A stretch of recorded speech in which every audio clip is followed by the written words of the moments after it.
Halo Bapak Ibu dan Saudara-saudara yang kasih Tuhan. Hari ini kita berjumpa lagi dengan minggu yang baru lagi. Saya harap juga dengan semangat yang baru, dengan sukacita yang baru. Dan saya berharap semua dalam keadaan sehat dan tanpa kurang suatu apapun. Hari ini kita akan bersama-sama merenungkan firman Tuhan. Tetapi sebelumnya mari kita berdoa terlebih dahulu. Tuhan, kami sungguh mengucap syukur untuk setiap hal yang Tuhan berikan di dalam kehidupan kami, untuk nafas kehidupan, untuk penyertaan Tuhan, sehingga kami dapat melaksanakan aktivitas kami sehari-hari. Dan Tuhan, jika sebentar kami akan merenungkan firman Tuhan, kiranya kami dapat semakin mengenal Tuhan, sehingga kami dapat melihat bagaimana pertolongan Tuhan dan kehendak Tuhan di dalam kehidupan kami. Terima kasih ya Tuhan, di dalam nama Tuhan Yesus kami berdoa, haleluya, amin. Bacaan kita pada hari ini berdasarkan Nahum pasal 1 ayat yang pertama hingga ayat yang ke-13. Nahum pasal 1 ayat pertama hingga ayat yang ke-13 yang berbunyi demikian. Ucapan ilahi tentang Niniwe, kitab penglihatan Nahum orang Elkos. Tuhan itu Allah yang cemburu dan pembalas. Tuhan itu membalas dan penuh kehangatan amarah. Tuhan itu pembalas kepada para lawannya dan pendendam kepada para musuhnya. Tuhan itu panjang sabar dan besar kuasa, tetapi Ia tidak sekali-kali membebaskan dari hukuman orang yang bersalah. Ia berjalan dalam puting beliung dan badai, dan awan adalah debu kakinya. Ia menghardik laut dan mengeringkannya, dan segala sungai dijadikannya kering. Basan dan Karmel menjadi merana, dan kembang Libanon menjadi layu. Gunung-gunung gemetar terhadap Dia dan bukit-bukit mencair. Bumi menjadi sunyi sepi di hadapannya, dunia serta seluruh penduduknya. Siapakah yang tahan berdiri menghadapi geramnya? Dan siapakah yang tahan tegak terhadap murkanya yang menyala-nyala? Kehangatan amarahnya tercurah seperti api, dan gunung-gunung batu menjadi roboh di hadapannya. Tuhan itu baik. Ia adalah tempat pengungsian pada waktu kesusahan. Ia mengenal orang-orang yang berlindung kepadanya, dan Ia menyeberangkan mereka pada waktu banjir. Ia menghabisi sama sekali orang-orang yang bangkit melawan Dia, dan musuhnya dihalaunya ke dalam gelap. Apakah maksudmu menentang Tuhan? Ia akan menghabisi sama sekali. Kesengsaraan tidak akan timbul dua kali, sebab mereka pun akan lenyap seperti duri yang berjalin-jalin dimakan habis seperti jerami yang kering. Bukankah daripadamu muncul orang yang merancang kejahatan terhadap Tuhan, orang yang memberi nasihat dursila? Beginilah firman Tuhan, sekalipun mereka utuh dan begitu banyak jumlahnya, tetapi mereka akan hilang, terbabat dan mati binasa. Sekalipun aku telah merendahkan engkau, tetapi aku tidak akan merendahkan engkau lagi. Sekarang aku akan mematahkan gandarnya dan memberkati engkau, dan akan memutuskan belenggu-belenggu yang mengikat engkau. Demikian pembacaan firman pada hari ini. Sungguh berbahagia kita yang diberikan kesempatan mendengarkan, merenungkan, memelihara, dan melaksanakan di dalam kehidupan kita sehari-hari. Haleluya. Bapak Ibu dan Saudara-saudara yang kasih Tuhan, ada sebuah istilah yang mengatakan bahwa di dalam perpolitikan tidak ada kawan abadi dan tidak ada musuh yang abadi.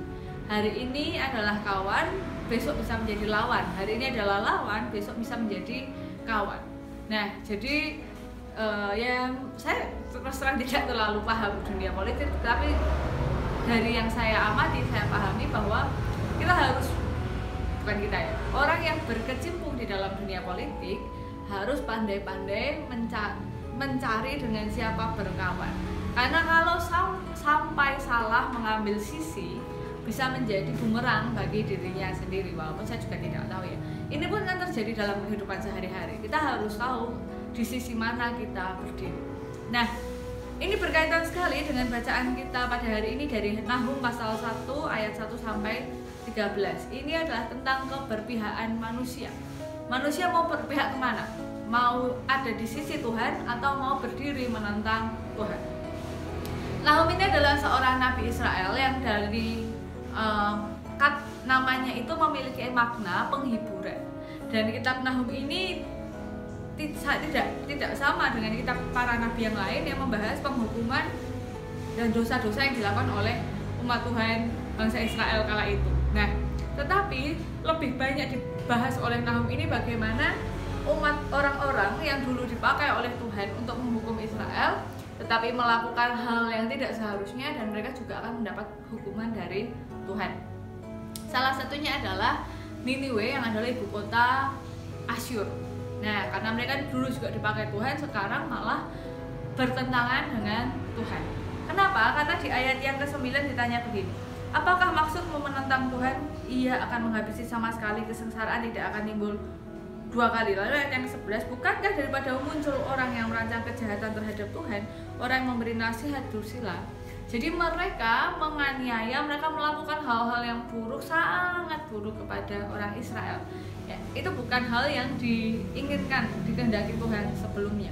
Nah, bangsa ini diberitahu bahwa mereka akan mendapat penghukuman atas apa yang mereka lakukan. Perkiraannya mereka tuh dalam beberapa tafsiran, bangsa Asyur nanti akan mendapatkan kekalahan dari bangsa Babel, begitu kalau di dalam beberapa tafsiran. Nah, ini mau menunjukkan bahwa Tuhan itu punya kuasa yang luar biasa, dan kalau sampai manusia menentang Tuhan, berdiri berlawanan dengan Tuhan, mereka-rekakan hal yang jahat dan berbelok dari kehendak Tuhan, kita harus siap menanggung konsekuensi akibat berdiri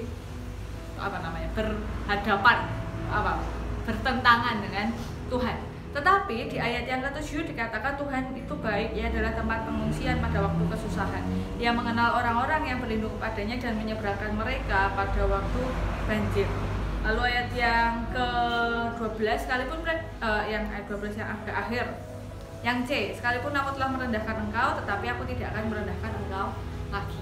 Nah, jadi di satu sisi kalau manusia berlindung kepada Tuhan, mengungsi kepada Tuhan, bertekuk lutut di hadapan Tuhan, memang maunya itu sama Tuhan, maka manusia akan mendapat perlindungan dari Tuhan yang luar biasa itu. Jadi karena saya suka main game ya, kalau di game itu kan pasti ada raja terakhir gitu yang dikalahkan. Nah, ini tuh Tuhan itu ibaratnya yang paling berkuasa.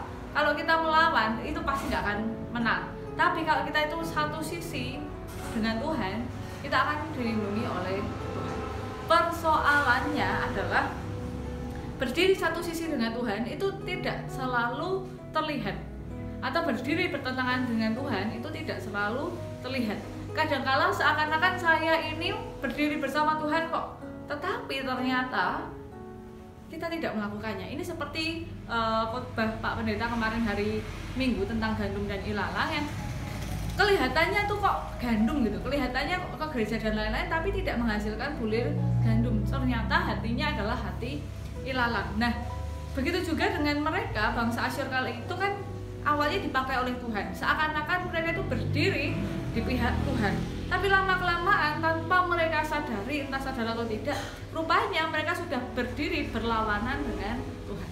Nah, hari-hari ini mari kita merefleksikan kembali kehidupan kita. Kita ini sekarang berdiri di mana?